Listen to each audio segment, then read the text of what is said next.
नाजरीन, film industry जिसमें चारों तरफ खुशियां ही खुशियां दिखाई देती हैं, वो गमों से भरी रहती है। इसमें ऐसे ऐसे वाकयात भी होते हैं कि इंसान दंग रह जाता है, लेकिन कुछ वाकयात ऐसे होते हैं जो फिल्म इंडस्ट्री से वाबस्ता लोगों की जिंदगियों को ही खत्म कर डालते हैं। आज की वीडियो में उन बदकिस्मत फनकारों के बारे में बताएंगे जिनको करियर के उरूज पर ही कत्ल किया गया और उनके कातिलों का आज तक कोई सुराग ही न मिला। उनका कत्ल आज भी मुअम्मा बना हुआ है। नहीं, सर्दी तो नहीं लग रही, मगर थक गई। कमाल है, सवारी करते थक गई हो? सवारी करते नहीं थकी, आपको सुबह से दोपहर तक पैदल चलते देखकर। नंबर 1, सुल्तान राही, जो फिल्म इंडस्ट्री के भी सुल्तान थे, जिनकी कामयाबी फिल्मों की कामयाबी थी। उन्होंने लॉलीवुड इंडस्ट्री को वो अरूज दिया जो पूरी दुनिया अश अश कर उठी। सुल्तान राही ने पूरी जिंदगी मार धाड़ और बंदूकों वाली फिल्में बनाई। हकीकी जिंदगी में वो इतने ही धीमे मिजाज और लोगों से मोहब्बत करने वाले इंसान थे, लेकिन उनके साथ मार धाड़ और बंदूक कल्चर जुड़ चुका था और फिर उसी का वो निशाना बन गए। और 9 जनवरी 1996 को रावलपिंडी से लाहौर वापसी पर गुजरावाला में मोड़ अहमदाबाद के करीब डकैती में उनको कत्ल कर दिया गया, जो फिल्मी तारीख का सबसे बड़ा कत्ल था, क्योंकि इस इंसान के कत्ल के बाद पूरी इंडस्ट्री जमी बोस हो गई थी। तमाम रौनकें जो 24 घंटे हुआ करती थी अचानक बंद हो गईं। सुल्तान राही के कत्ल का मुकदमा भी दर्ज हुआ, तफ्तीश भी हुई, लेकिन आज तक उनके कातिल गिरफ्तार न हो सके। जो शख्स फिल्मों में लोगों को इंसाफ दिलवाता था, उसको कभी इंसाफ न मिल सका और उनका केस सरकारी फाइलों में दबकर गुम हो गया। नंबर 2, अमजद साबरी, पाकिस्तान का सबसे चहेता कवाल था, जो हर महफिल की जान हुआ करता। कोई भी टीवी महफिल अमजद साबरी के बगैर अधूरी होती। 22 जून 2016 को रमजानुल मुबारक के बाबरकत महीने में इफ्तार से कबल 2 मुसल्ला मोटरसाइकिल सवारों ने लियाकताबाद टाउन में उनकी कार पर फायरिंग करके उनको कत्ल कर दिया। अमजद साबरी कराची के लियाकताबाद के इलाके से निकलकर समा टीवी के स्टूडियो जा रहे थे, जहां घात लगाकर उनको कत्ल किया गया। पाकिस्तान में उनकी कत्ल की खबर पर शदीद अवामी रद्द-ए-अमल देखा गया। पाकिस्तानी सदर, वजीर आजम और पंजाब के वजीर आला, सिंध के वजीर आला समेत कई सियासी रहनुमाओं ने मुजम्मत की। इसके साथ साथ कई अदाकारों, गुलकारों ने भी मुजम्मत की। अमजद साबरी के कत्ल पर पड़ोसी मुल्क भारत में भी कई सेलिब्रिटीज ने अफसोस और मुजम्मत का इजहार किया। JIT बनी, तफ्तीश हुई, मीडिया में सोग का समा रहा। पूरे महीने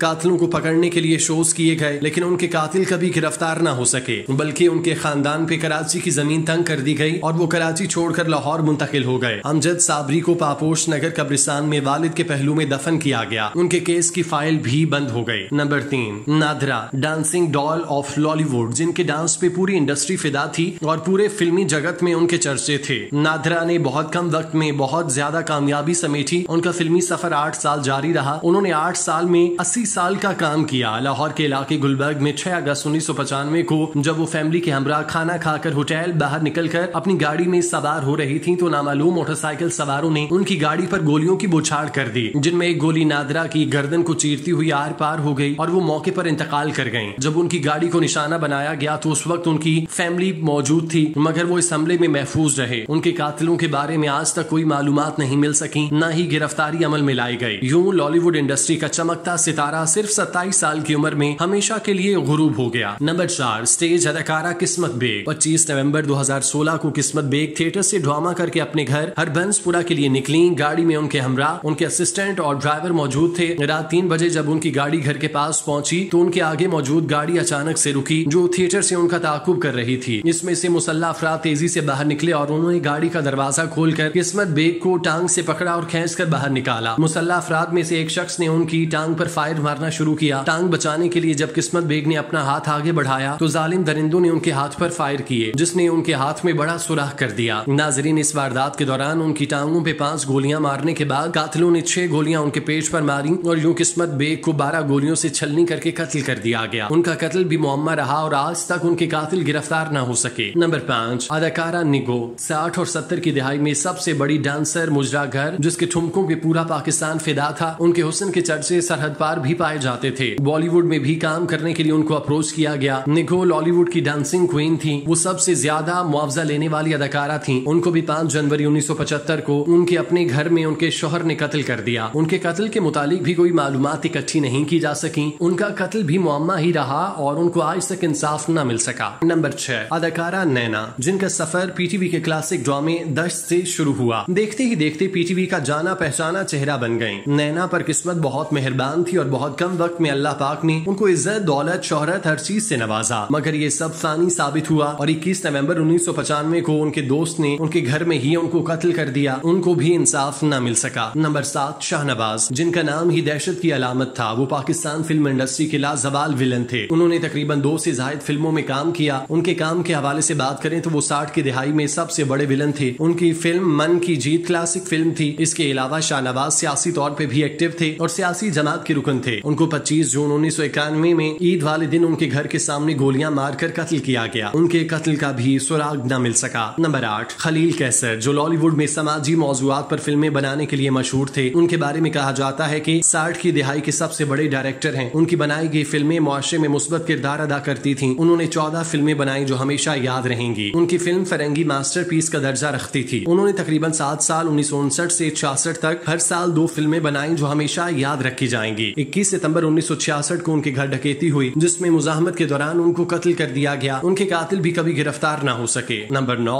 सिंधी अदाकारा मावरी, जिनका असल नाम आयशा था। वो सिंधी फिल्मों में बहुत ज्यादा नाम कमा चुकी थी, बल्कि वो सिंधी फिल्मों की सुपरस्टार थी। उनका उर्दू फिल्मों का डेब्यू हो रहा था। उनको भी कराची में तारिक रोड के एक सिग्नल पर डकैती के दौरान मुजाहमत पर कत्ल कर दिया गया। उनको गोली मारी गई, अस्पताल मुंतकिल किया गया, लेकिन वो पहुंचने से पहले ही जख्मों की ताब न लाते हुए इंतकाल कर गयी। नंबर 10, कंदील बलोच, जो पाकिस्तान की पहली सोशल मीडिया स्टार थी, जिनका ताल्लुक डीजी खान की छोटी सी बस्ती से था, मगर उन्होंने वहां से निकलकर खूब तरक्की की और पाकिस्तान की पहली सोशल मीडिया स्टार बनी, जिनको फेसबुक पे सबसे ज्यादा देखा जाता था। उनको भी 15 जुलाई 2016 को उनके भाई ने गला दबाकर कत्ल कर दिया। उनके कत्ल के बारे में भी बहुत से मौमे थे, मगर उनके भाई ने गैरत के नाम पर कत्ल करने का एतराफ किया। मीडिया में उनके कत्ल को बहुत ज्यादा हाईलाइट किया गया, लेकिन उनके भाई मोहम्मद वसीम को उसके बाप ने माफ कर दिया और यूं कंदील बलोच के कत्ल का बाब हमेशा के लिए बंद हो गया।